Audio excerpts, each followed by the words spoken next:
Digital யுகத்தில் அமைதியை பற்றி ஒரு விசித்திரமான விஷயத்தை உங்களுக்கு சொல்கிறேன்.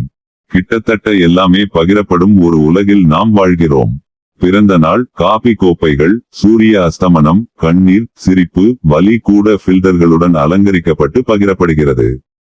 ஆனாலும் சிலர் முற்றிலும் கண்ணுக்கு தெரியாமலே இருக்கிறார்கள். அவர்கள் அமைதியாக ஸ்க்ரோல் செய்கிறார்கள், ஆழமாக கவனிக்கிறார்கள், ஆனால் அரிதாகவே ஒருவேளை பதிவிடுவதே இல்லை. உங்களுக்கு அப்படி ஒருவர் தெரிந்திருக்கலாம்.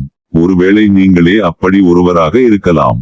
மக்களின் மனதில் எப்போதும் நிலவும் கேள்வி இதுதான்: ஏன் உலகம் முழுவதும் கவனத்தை ஈர்க்க கத்திக்கொண்டிருக்கும் போது ஒருவர் ஏன் கண்ணுக்கு தெரியாமல் இருக்க தேர்வு செய்வார்?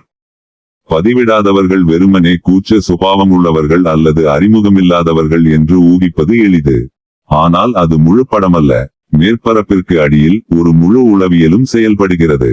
அது மனித இயல்பு, சுய உணர்வு மற்றும் காட்சித்தன்மையில் ஆழ்ந்த கலாச்சாரத்திற்கு எதிரான அமைதியான எதிர்ப்பு பற்றி அதிகம் பேசுகிறது. இசை பாருங்கள், சிலருக்கு அமைதி என்பது வெற்றிடம் அல்ல, அது கட்டுப்பாடு. உலகம் எதை அறியக்கூடாது என்பதை தேர்வு செய்வதற்கான சக்தி.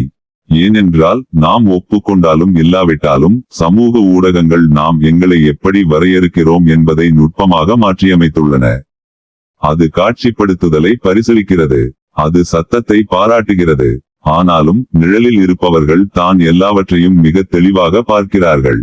அவர்கள் குறுக்கிட வேண்டிய அவசியமின்றி கவனிக்கிறார்கள். அவர்கள் எதிர்வினையாற்றுவதற்கு முன் சிந்திக்கிறார்கள். அவர்கள் தீர்ப்பதற்கு முன் பகுப்பாய்வு செய்கிறார்கள். உளவியலாளர்கள் ஒரு சுவாரஸ்யமான விஷயத்தை கண்டுபிடித்துள்ளனர்.